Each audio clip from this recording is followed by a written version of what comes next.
புகழுக்குரிய தூய்மை மிகு நற்கருணைக்கு எல்லா காலமும் ஆராதனையும் புகழும் ஆட்சியும் உண்டாக கடவுளே. நிலையான புகழுக்குரிய தூய்மை மிகு நற்கருணைக்கு எல்லா காலமும் ஆராதனையும் புகழும் ஆட்சியும் உண்டாக கடவுளே. தூய மார்க்கு எழுதிய நற்செய்தி 4வது அதிகாரம், இறை வார்த்தைகள் 38 முதல் 40 முடிய. அவரோ படகின் பிற்பகுதியில் தலையணை வைத்து தூங்கிக் கொண்டிருந்தார். அவர்கள், போதகரே, சாகப் போகிறோமே, உமக்கு கவலை இல்லையா என்று சொல்லி அவரை எழுப்பினார்கள். அவர் விழித்தெழுந்து காற்றை கடிந்து கொண்டார். கடலை நோக்கி, இறையாதே, அமைதியாயிரு என்றார். காற்று அடங்கியது, மிகுந்த அமைதி உண்டாயிற்று. பின் அவர் அவர்களை நோக்கி, ஏன் அஞ்சுகிறீர்கள்? உங்களுக்கு இன்னும் நம்பிக்கை இல்லையா என்று கேட்டார். வாழும் காலங்கள் எவ்வளவோ நமக்கு தெரியாது. ஆனால் வாழும் மட்டும் நல்ல உறவுகளுடன் வாழ்வோம். உறவுகளுக்கிடையே வாழ்பவர்கள் நாம். நல்ல உறவினர்களுக்கிடையே வாழ்பவர்களாக நாம் இருக்கிறோம். ஆனால் நம் உறவு வட்டம் எப்படிப்பட்டதாக இருக்கிறது? என் அன்பு சகோதரனே, சகோதரியே, உன்னுடைய உறவு வட்டம் எப்பேற்பட்டதாக இருக்கிறது? பல நேரங்களில் உன் வார்த்தைகள் முட்களை போல உன் உறவுகளை காயப்படுத்தியிருக்கலாம். உன் செயல்கள் முட்களை போல பிறருக்கு வலியை கொடுத்திருக்கலாம். உன் நடவடிக்கைகள் முட்களை போல பிறர் மனதில் பாதிப்பை உண்டாக்கி இருக்கலாம். இந்த காயத்தை, வலியை, பாதிப்பை நீ என்றாவது உணர்ந்ததுண்டா? அவற்றை நினைத்து மனம் வருந்தி வேதனைப்பட்டதுண்டா? அவற்றிற்காக மன்னிப்பதற்கான முயற்சியில் நீ ஈடுபட்டதுண்டா? சிந்தித்துப் பார். உன் அண்ணன் தம்பி என்ற உறவு பிரியும் போது நீ எப்படி உணர்ந்தாய்? உன் அக்கா தங்கை என்ற உறவு உடைபட்ட போது உன் நிலை என்ன? உன் அப்பா அம்மா என்ற உறவு இல்லாத போது நீ எந்த சூழ்நிலையில் நின்று கொண்டிருந்தாய்? உன் சொந்த பந்தங்கள் விலகி இருக்கும் போது உன் நினைவுகள் எப்பேற்பட்டதாக இருந்தது? கலங்கினாயா? தவித்தாயா? தள்ளாடினாயா? தடுமாறினாயா? நிலைகுலைந்து போனாயா? நிர்கதியாய் நின்றாயா? உன் உறவுகளுக்கிடையே மோதல்களும் பிரச்சனைகளும் இருக்கத்தான் செய்யும். அது தொடர்ந்து வந்து கொண்டுதான் இருக்கும். ஆனால் உறவு ஒன்றிப்பு மட்டுமே பலமானது என்பதை நீ மறந்து விடாதே. உறவு ஒன்றிப்பே அர்த்தமுள்ளது என்பதை ஒரு காலம் நீ மறந்து வாழாதே. இறைவனிடத்தில் வரம் ஒன்று கேள். இன்றைய நற்செய்தி வாசகத்தில் வாசிக்கப்பட்ட இறைவார்த்தையை பார்க்கிறோம். அவரோ படகின் பிற்பகுதியில் தலையணை வைத்து தூங்கிக் கொண்டிருந்தார். கடவுளுக்கு எதுவுமே தெரியாதது போல இந்த நிகழ்வு நடக்கிறது. என்ன நிலை? போதகரே, சாகப் போகிறோமே, உமக்கு கவலை இல்லையா என்று சீடர்கள் எல்லாம் அச்சத்தோடு, கலக்கத்தோடு, பீதியிலே இருக்கிறார்கள். குடும்பத்தின் நிலை கூட அப்படிப்பட்டதாக இருக்கலாம். சோகத்தினாலும், துன்பத்தினாலும், கலக்கத்தினாலும், சரியான புரிந்து கொள்ளாதல் இருப்பதினாலும், ஒருவர் மற்றவருடைய வெறுப்புணர்வுகள் வருவதாலும், ஒருவர் மற்றவரை குறை சொல்லுவதனாலும் இந்த பிரச்சனைகள் கடலில் ஏற்படுகிற கொந்தளிப்பு போல நம்முடைய குடும்பத்திலும் கொந்தளிப்புகள் இருக்கும், பிரச்சனைகள் வரும். ஆனால் இயேசு ஆண்டவர் அவர்கள் மத்தியில் இருந்தபோது, இயேசு அவர்கள் உடன் இருந்தபோது அந்த காற்றை கடிந்து கொள்ளுகிறார். கடலை நோக்கி இறையாதே, அமைதியாயிரு என்கிறார். இயேசுவனுடைய இறை பிரசன்னத்தை நம் குடும்பம் தாங்கி இருக்கிறது என்றால், இயேசுவை நம் குடும்பம் மையப்படுத்தி வாழ்கிறது என்றால், இயேசுவே நம் குடும்பத்தின் தலைவர் என்று நாம் நினைத்து வாழ்கிறோம் என்றால், நம்முடைய குடும்பத்திலும் கூட எவ்வளவு சலசலப்புகள், சஞ்சலங்கள், வருத்தங்கள், துன்பங்கள் இருந்தாலும் ஒரு அமைதி ஏற்படும். ஆண்டவருடைய உடனிருப்பை உணர்கிற போது நமக்குள்ளே ஒற்றுமையும் சமாதானமும் மேலோங்கும். எவ்வளவு பிரச்சனைகள் இருந்தாலும் எல்லாவற்றையும் நமக்குள் இருக்கிற அன்பு மேலோங்கி நிற்கும். ஆம், ஏன் அஞ்சுகிறீர்கள்? உங்களுக்கு இன்னும் நம்பிக்கை இல்லையா என்று ஆண்டவர் இயேசு கேட்கிற அந்த கேள்வி, இயேசுவின் மீது நாம் முழுமையான நம்பிக்கை வைத்திருக்கிறோமா என்பதை சிந்தித்து பார்க்க இந்த இறைவார்த்தை பகுதி நமக்கு இன்றைய நாளில் அழைப்பு தருகிறது. உடல் ஒன்றே, ஆனால் உறுப்புக்கள் பல. உறுப்புக்கள் ஒன்றாய் இணைந்திருப்பது போல நீங்களும் ஒன்றாய் இணைந்திருங்கள் என்று 1 கொரிந்தியர் 12வது அதிகாரம் 12வது இறைவார்த்தை சொல்கிறது. உடல் ஒன்றாய் இருப்பது போல கிறிஸ்துவும் ஒன்றாய் இருக்கிறார். கிறிஸ்து நம் குடும்பத்தின் தலைவராய் இருக்கும் போது நாம் எல்லோரும் ஒற்றுமையிலும் சமத்துவத்திலும் சகோதரத்துவத்திலும் இணைந்து வாழ்ந்து நம் குடும்பம் திருக்குடும்பம் போல இறை ஆசீர்வாதம் பெற்ற குடும்பமாயிருக்கிறது. நம்மையும் நம் குடும்பத்தையும் நற்கருணை நாதரிடத்தில் ஒப்பு கொடுத்தவர்களாய், அந்த தூய இருதயத்திற்கு முழுவதுமாக ஒப்பு கொடுத்தவர்களாய் இவ்வாரத்தின் சிறப்பான ஆசீரை பெற பக்தியோடு நாம் ஜெபிப்போமாக.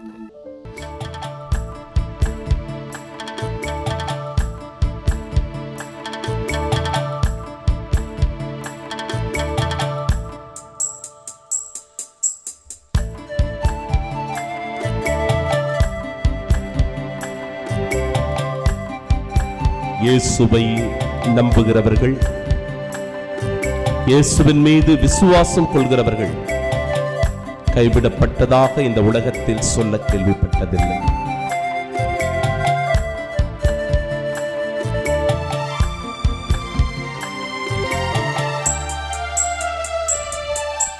உம்மை தான் நம்பியிருக்கிறோ,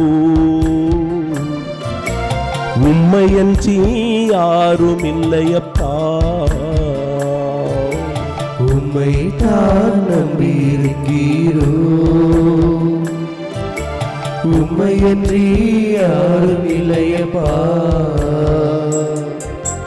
அற்புதம் செய்யுங்கப்பா எங்க வாழ்க்கையில, உம்மை தான் நம்பியிருக்கோம் ஏசப்பா. அற்புதம் செய்யுங்கப்பா எங்க வாழ்க்கையில, உம்மை தான் நம்பியிருக்கோம் ஏசப்பா. உம்மை தான் நம்பியிருக்கிறோ, உம்மையன்றி யாரும் இல்லையப்பா.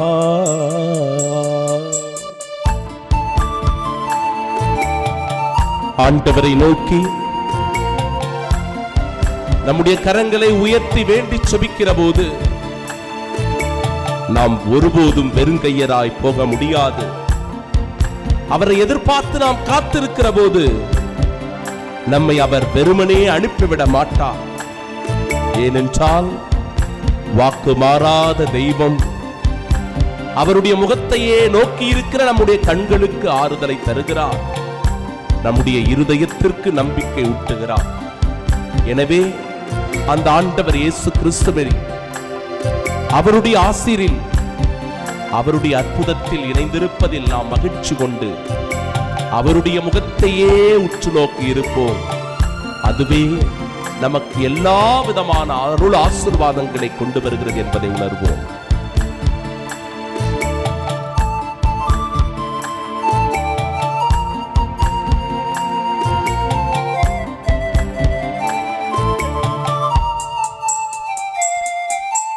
நீங்கதான் ஏதாவது செய்யணும் என்று எதிர்பார்த்து காத்திருக்கிறோ.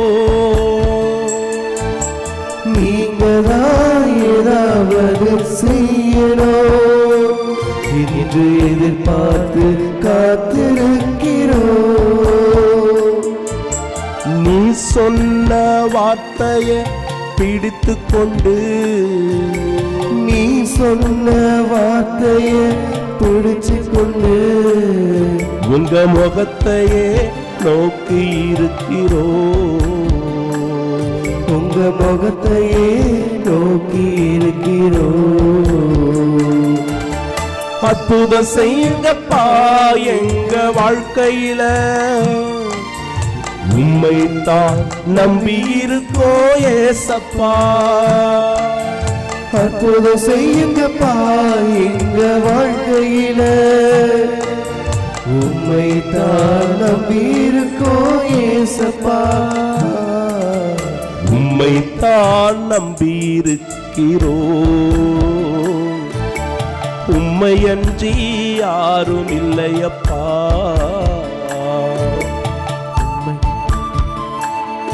என் அன்பு சகோதரனே, சகோதரியே, உன் வாழ்க்கையில் நிந்தைகளை, அவமானங்களை நீ சந்தித்துக் கொண்டிருக்கிறாயா? தனிமையில் நீ வாடிக்கொண்டிருக்கிறாயா?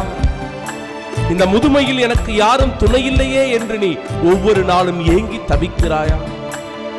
நோயினால, வியாதியினால பாதிக்கப்பட்டிருக்கும் போது, ஆண்டவரே எதற்காக இந்த வேதனை அப்பா, எதற்காக எனக்கு இந்த துன்பத்தை தந்திருக்கிறாய் என்று சொல்லி ஒவ்வொரு நாளும் அழுது புலம்பிக் கொண்டிருக்கிறாயா? என் அன்பு மகளே, மகனே, நீ கவலைப்படாதே. ஆண்டவருடைய சட்டை நிழலுக்குள் உன்னை வைத்து பாதுகாக்கின்றார். நிச்சயமாய் அவர் நமக்கு நன்மை செய்வார் என்கிற உறுதியான நம்பிக்கையில் அவருடைய கரங்களை நோக்கி நாம் காத்திருந்து செபிப்போம்.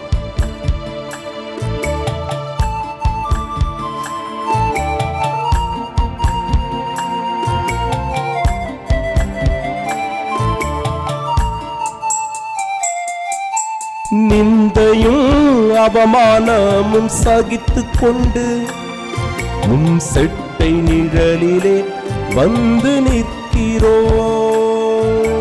நிந்தையும் அவமானமும் சகித்துக் கொண்டு உன் செட்டை நிழலிலே வந்து நிற்கிறோம். நிச்சயமாய் செய்வீர் என்ற நம்பிக்கையில், நிச்சயமாய் செய்வீர் என்ற நம்பிக்கையில் உங்க கரத்தையே நோக்கி இருக்கிறோம். உங்க கரத்தையே நோக்கி இருக்கிறோம்.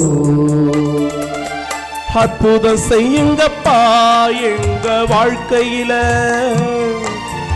உம்மைத்தான் நம்பி இருக்கோ ஏசப்பா. அற்புதம் செய்யுங்கப்பா எங்க வாழ்க்கையில, உம்மை தான் நம்பி இருக்கோம் ஏசப்பா. உம்மைத்தான் நம்பி இருக்கிறோம்,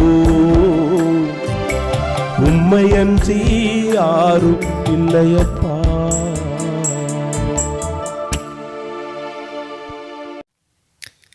இன்று நடக்கும் தேர்தலுக்காக இறைவா, நற்கருணை நாதரே, இன்று நடக்கும் தேர்தலை ஆசிர்வதித்து தேர்தல் நேர்மையான முறையிலும் நல்ல முறையிலும் பாதுகாப்பான முறையிலும் நடந்து மக்கள் தங்களின் ஜனநாயக உரிமையை, கடமையை நிறைவேற்றி சிறந்த பொதுநல தலைவர்களை தேர்ந்தெடுக்கவும், சாதி மத பேதமற்ற ஒற்றுமையையும் சமத்துவத்தையும் ஏற்படுத்தும் தலைவரை தேர்ந்தெடுக்கவும் நற்கருணை நாதரே உம்மிடத்தில் மன்றாடி வேண்டி செபிக்கிறோம்.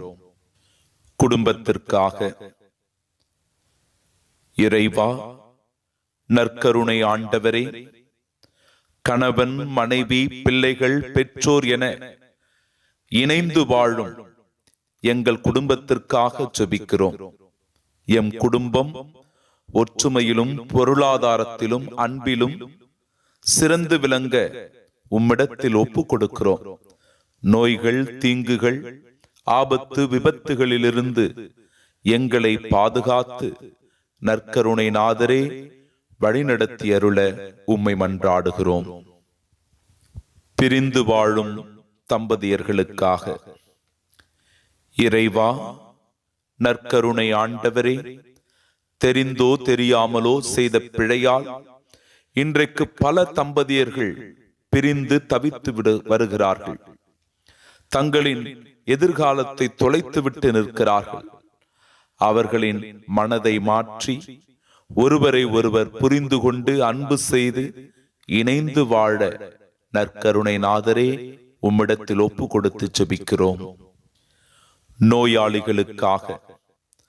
நோயாளிகள் நற்சுகம் பெற வேண்டுமாய் அவர்களை உம்மிடத்தில் ஒப்பு கொடுக்கிறோம். தீராத நோய்கள், வலி வேதனைகள், துன்ப துயரங்கள் எங்களை வாட்டி வதைக்கிறது. எப்பொழுதெல்லாம் இப்படி உடைந்து போய் மனம் நொந்து போய் சோர்ந்து போய் இருக்கிறோமோ அப்பொழுதெல்லாம் ஆண்டவரே, தாயாகவும் தந்தையாகவும் இருந்து எங்களுக்கு ஆறுதலையும் நம்பிக்கையும் கொடுத்து எங்களை தேற்றி அருள நற்கருணை நாதரே அனைத்து நோயாளிகளையும் உம்மிடத்தில் ஒப்பு கொடுத்து ஜெபிக்கிறோம். மாணவ மாணவியர்களுக்காக. தேர்வினை எழுதுபவர்கள், எழுதி முடித்திருக்கிறவர்கள் அனைவருக்கும் நல்ல எதிர்காலத்தை கொடுத்து நல்ல மதிப்பெண்களை பிள்ளைகள் பெற்று தேர்விலே வெற்றி பெற்று பள்ளியிலும் சிறந்த கல்லூரிகளிலும் சேர்ந்து அவர்களின் கனவுகள் நனவாக ஆண்டவரே அவர்களுக்குரிய வாய்ப்புகளை ஏற்படுத்தி தாரும். பிள்ளைகளின் நலனிலும் எதிர்கால வாழ்விலும் அவர்கள் சிறந்து விளங்க இந்த பிள்ளைகளுக்கு நல்லொழுக்கத்தையும் ஞானத்தையும் சிறந்த எதிர்கால வாழ்வையும் கொடுத்து காத்து கொள்ளும்படியாக நற்கருணை நாதரே எல்லா மாணவ மாணவியர்களையும் உம்மிடத்தில் ஒப்பு கொடுத்து ஜெபிக்கிறோம். குடும்பத்தில் மரித்திருக்கிற ஆன்மாக்களுக்காக. இறைவா, நற்கருணை ஆண்டவரே, முதிர்ச்சியாலோ விபத்தினாலோ தனிமையினாலோ எங்கள் குடும்பத்தில் நல் உறவுகளை நாங்கள் இழந்து தவிக்கிறோம். அவர்களின் இழப்பு எங்களை வாட்டி வதைக்கிறது, எங்களை மிகுந்த துயரத்திற்குள்ளாக்குகிறது. தந்தை இழக்கும் போதோ, தாயை இழக்கும் போதோ, உடன் பிறந்தவர்களை இழக்கும் போதோ, பெற்ற பிள்ளைகளை இழக்கும் போதோ எங்கள் மனம் வேதனைப்படுகிறது. ஆண்டவரே, இந்த இழப்புகளை எப்படி ஈடு செய்வது என்று தெரியவில்லை. நீரே எங்களுக்கு ஆறுதல் தேறுதலாயிருந்து எங்களுக்கு நம்பிக்கை ஊட்டி எங்கள் குடும்பத்தில் மரித்த அனைத்து ஆன்மாக்களுக்கும் நீ நித்திய இளைப்பாறுதலை தந்து அவர்களுக்கு முடிவில்லா வாழ்வை கொடுத்தருளும்படியாக உம்மிடத்தில் அனைத்து ஆன்மாக்களையும் ஒப்பு கொடுத்து ஜெபிக்கின்றோம். திருப்பாடல் 123. விண்ணுலகில் வீற்றிருப்பவரே, உம்மை நோக்கியே என் கண்களை உயர்த்தி உள்ளேன். பணியாளர்களின் கண்கள் தன் தலைவனின் கைதனை நோக்கியிருப்பது போல, பணிப்பெண்ணின் கண்கள் தன் தலைவியின் கைதனை நோக்கியிருப்பது போல, எம் கடவுளாகிய ஆண்டவரே, நீர் எமக்கு இறங்கும் வரை எம் கண்கள் உம்மையே நோக்கியிருக்கும்.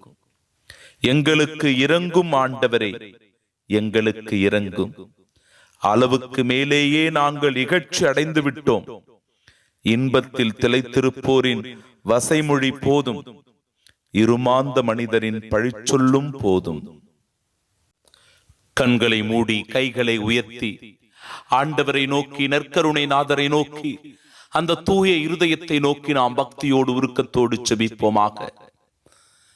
அன்பு ஆண்டவரே, இறைவா, நற்கருணை நாதரே, உம் இதயம் போல எம் இதயத்தை மாற்றியருளும். என் மீது இரக்கம் வையும், என்னை ஆசீர்வதித்தருளும். என்னையும் என் குடும்பத்தையும் உம் தூய இருதயத்திற்கு இந்த நாளில் ஒப்புக் கொடுக்கிறேன் ராஜா. அப்பா, உமது கருணை என் மீது தங்கி இருக்கட்டும், என் குடும்பத்தின் மீது தங்கி இருக்கட்டும். எங்கள் உழைப்பை நீர் ஆசீர்வதியும். நாங்கள் எங்கு போனாலும் எங்கு சென்றாலும் எதை செய்தாலும் உடைய உடனிருப்பை உணர்ந்து கொள்ளக்கூடிய பாக்கியத்தை தாரும். ஆண்டவரே, என் குடும்பத்தில் இருக்கிற கணவனை தொட்டு ஆசீர்வதிப்பீராக. அவருடைய பணியை ஆசீர்வதிப்பீராக. அவருடைய உழைப்பை ஆசீர்வதித்து அவருடைய கரங்களை பலப்படுத்துவீராக தகப்பனே. இதோ என் குடும்பத்தில் இருக்கிற மனைவியை ஆசீர்வதியும் அப்பா. அவருக்கு தேவையான உடல் உள்ள சுகத்தை, ஆன்ம நலனை தந்து அவர் குடும்பத்தை இணைக்கக்கூடிய, ஒற்றுமையில், சமாதானத்தில், அன்பிலே இணைக்கக்கூடிய சிறந்த கருவியாக எங்கள் குடும்பத்தின் தலைவியாக அவர் இருக்கக்கூடிய ஆசிரை தாரும். பிள்ளைகளை பேர் பேராக ஆசீர்வதியும் ஆண்டவரே. திருமணமாகாத பிள்ளைகளுக்கு திருமண வரனை தாரும். நல்ல வரனை கொடுப்பதின் வழியாக அவருடைய எதிர்கால வாழ்வு சிறக்க செய்தருளும். பிள்ளைகள் படித்துக் கொண்டிருக்கிறார்கள் என்றால் நல்ல வரியில் படிக்கவும், அவர்களுக்கு நல்ல ஞானத்தையும் அறிவாற்றலையும் கொடுத்து பிள்ளைகளுக்கு கல்லூரியிலோ அவர்களுக்கு நல்ல பள்ளியிலோ சிறந்த வாய்ப்பு கிடைக்கக்கூடிய ஆசீர்வாதத்தை பலப்படுத்துங்க ஆண்டவரே. அப்பா, இதோ இந்த வேளையிலும் கூட குழந்தை பாக்கியத்திற்காக ஏங்கி தவிக்கிற தம்பதியர்களுக்காக ஜெபிக்கிறேன் ஆண்டவரே. அவர்கள் மீது இரக்கம் காட்டும். உம்முடைய இரக்கத்திற்காக கெஞ்சி மன்றாடி கேட்கிறோம் தகப்பனே. இன்னும் எவ்வளவு காலம் அவர்கள் மீது இரக்கம் காட்டாமல் இருப்பீர்? இன்னும் எவ்வளவு காலம் உம்முடைய முகத்தை அவர்களுடைய பக்கம் படாமல் திருப்பிக் கொண்டிருப்பீர்? ஆண்டவரே, கெஞ்சுகிறார்களே ஆண்டவரே, உம்மிடத்திலே ஓடோடி வந்து தஞ்சம் அடைகிறார்களே அப்பா. எங்களுக்கு ஒரு குழந்தை பாக்கியம் இருக்காதா என்று அவர்கள் ஏங்கி தவிக்கிறார்களே. அவர்கள் மீது கருணை காட்டி அவர்களுக்கு ஒரு குழந்தை பாக்கியத்தை, குழந்தை பேற்றை தந்து அந்த குடும்பத்திலே சந்தோஷத்தை, நிம்மதியை கொடுக்கும்படியாக குழந்தை பாக்கியம் இல்லாத எல்லா தம்பதியர்களையும் இவ்வேளையிலே ஒப்பு கொடுத்து ஜெபிக்கிறேன் ராஜா. அப்பா, வேலை வாய்ப்பு இல்லாமல் தவித்துக் கொண்டிருக்கிற, படித்து விட்டு வீட்டிலே ஏக்கத்தோடு இருக்கின்ற இளைஞர்களை, இளம் பெண்களை இதோ உம்மிடத்திலே ஒப்பு கொடுக்கிறேன் ஆண்டவரே. அவர்களுக்கு சிறந்த வாய்ப்புகளை கொடுத்து, நல்ல எதிர்காலத்தை கொடுத்து, பிள்ளைகள் நன்றாக தங்களுடைய வாழ்க்கையிலே உயரக்கூடிய அளவிற்கு அவர்களுக்கு சிறந்ததொரு வேலை வாய்ப்பை கொடுத்து உதவி செய்யும்படியாக இந்த வேலையில எல்லா பிள்ளைகளையும் ஒப்பு கொடுக்கிறேன் ராஜா. நல்ல வேலை கிடைக்காதா என்று ஏங்கிக் கொண்டிருக்கிற இளைஞர்களுக்கு ஆண்டவரே, நீர்தாமே நல் வழியை காட்டி அவருடைய எதிர்கால வாழ்வை சிறக்க செய்தருளும் அப்பா. நோயாளிகளை உம்மிடத்தில் ஒப்பு கொடுக்கிறேன் ராஜா. எவ்வளவு வியாதிகள், எவ்வளவு வலி, எவ்வளவு துன்பம். ஒவ்வொரு நாளும் கண்ணீரோடு என் ஆண்டவர் என்னை சுகப்படுத்த மாட்டாரா, என்னை குணப்படுத்த மாட்டாரா, என் வாழ்வை மாற்ற மாட்டாரா என்று ஏங்கி தவித்துக் கொண்டிருக்கிறவர்களுடைய வாழ்வை நீர் மாற்றி அருளும். அவர்களை தொடும் ஆண்டவரே, தொடும் அப்பா. தொட்டு அவர்களை சுகப்படுத்தும், அவர்களை குணப்படுத்தும். அவருடைய உச்சந்தலையை தொடும், அவருடைய உள்ளம் கால்களை தொடும். அதன் வழியாக அவருடைய உடல் முழுவதும் புனிதம் அடைய, சுகம் பெற ஆண்டவரே நீர் கட்டளையிடுவீராக தகப்பனே. இதோ திருமுன்னிலையிலே யாரெல்லாம் செபித்துக் கொண்டிருக்கிறார்களோ, வெளிநாட்டிலே இருக்கின்ற ஒவ்வொரு தம்பதியர்களை ஆசீர்வதியும். ஒவ்வொரு குடும்பத்தை ஒப்புக் கொடுக்கிறேன் ராஜா. வெளிநாட்டிலே பணி செய்து கொண்டிருக்கிற ஒவ்வொருவருடைய வாழ்க்கை மேம்படும்படியாக ஒப்புக் கொடுக்கிறோம். நீரே அவர்களுடைய பாதுகாப்பு, நீரே அவர்களின் தஞ்சம். தங்களுடைய குடும்பத்தை பிரிந்து, தங்களுடைய மனைவியை பிரிந்து, பிள்ளைகளை பிரிந்து, தன்னுடைய பெற்றோரை பிரிந்து கூட இதோ அங்கு வேலை செய்து கொண்டிருக்கிற ஒவ்வொருவருடைய வாழ்க்கை மாறணும், அவருடைய எதிர்காலம் சிறக்கணும், அவர்களுடைய சம்பாதனை இன்னும் இரட்டிப்பான ஆசீர்வாதமாய் மாறக்கூடிய கட்டளை நீ தருவீராக அப்பா. இதோ இவ்வேளையிலே யாருக்கெல்லாம் இந்த ஜெபம் தேவைப்படுகிறதோ, யாருக்கெல்லாம் ஆறுதல் தேவைப்படுகிறதோ, எவருக்கெல்லாம் நம்பிக்கை தேவைப்படுகிறதோ, எவருடைய மனம் சஞ்சலப்பட்டு கிடக்கிறதோ, எவரெல்லாம் உடைந்து போய் இருக்கிறார்களோ, எவரெல்லாம் கண்ணீரோடு மண்டியிட்டும் இடத்திலே உருக்கத்தோடு செபித்துக் கொண்டிருக்கிறார்களோ, எல்லார் மீதும் உம்முடைய அருள் ஆசீர்வாதம் படட்டும். உமது வெளிச்சத்தினுடைய ஆசீர்வாதம், அந்த ஒளிமிக்க ஆசீர்வாதம் ஒவ்வொருவரின் மீதும் தங்கட்டும். தூய் ஆவியினுடைய வல்லமை அவர்களை திடப்படுத்தும்படியான ஆசீர்வாதத்தை தர ஆண்டவரே எல்லாரையும் இடத்துல ஒப்பு கொடுக்கிறேன் ராஜா. மனதிற்கு அமைதி, மனதிற்கு தேறுதல், மனதிற்கு நம்பிக்கை, நிம்மதியை கொடுத்து வாழ்க்கையை ஊக்கப்படுத்தும், வாழ்க்கையை உற்சாகப்படுத்தும். துணிவு மிக்கவர்களாக அவர்களை வாழச் செய்ய எல்லாம் வல்ல இறைவன், தந்தை, மகன், தூய் ஆவியானவர் ஒவ்வொருவரையும் உம் பேரன்பினால் ஆசீர்வதித்து காத்துக்கொள்வீர். ஆமேன், ஆமேன், ஆமேன். நம்பிக்கையோடு தாழ்ந்து பணிந்து வணங்கி மாண்புயர் கீதம் பாடி ஜெபிப்போமாக.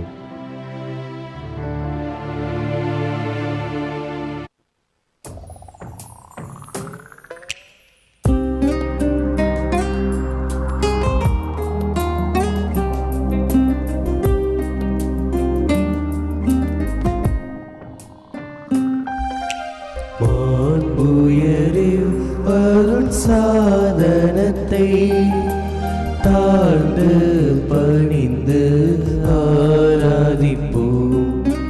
பழைய நியம முறைகள் அனை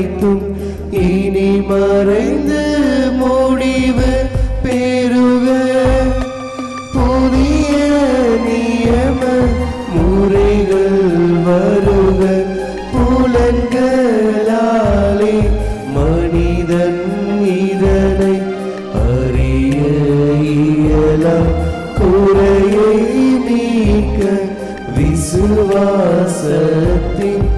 உதவி பெருக. பிதாவர்க்கும் சுதனவர்க்கும் புகழ்ச்சியோடு வெற்றியார்க்கும் மீட்பின் பெருமை மகிமையோடு வலிமை வாழ்த்து யாகுமாக. இருவரிடமாய் வருகின்றவரம் தூய ஆவி ஆனவர்க்கும் அளவில்லாத சம புகழ்ச்சி என்றுமே உண்டாக. ஆமென்.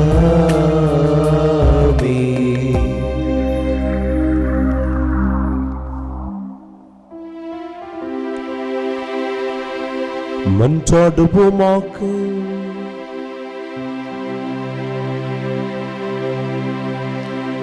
இறைவா, இந்த வியப்புக்குரிய திருவருட்சாதனத்திலே உம்முடைய திருப்பாடுகளின் நினைவை எங்களுக்கு விட்டு சென்றீர்.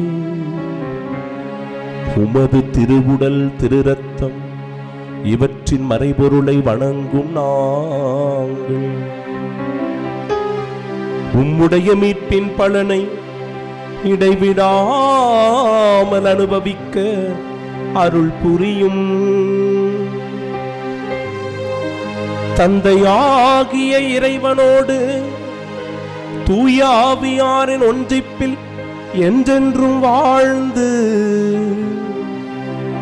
ஆட்சி செய்கின்ற உம்மை மன்றாடுகின்றோ.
நிலையான புகழுக்குரிய தூய்மை மிகு நற்கருணைக்கு எல்லா காலமும் ஆராதனையும் புகழும் ஆட்சியும் உண்டாக கடவுளே.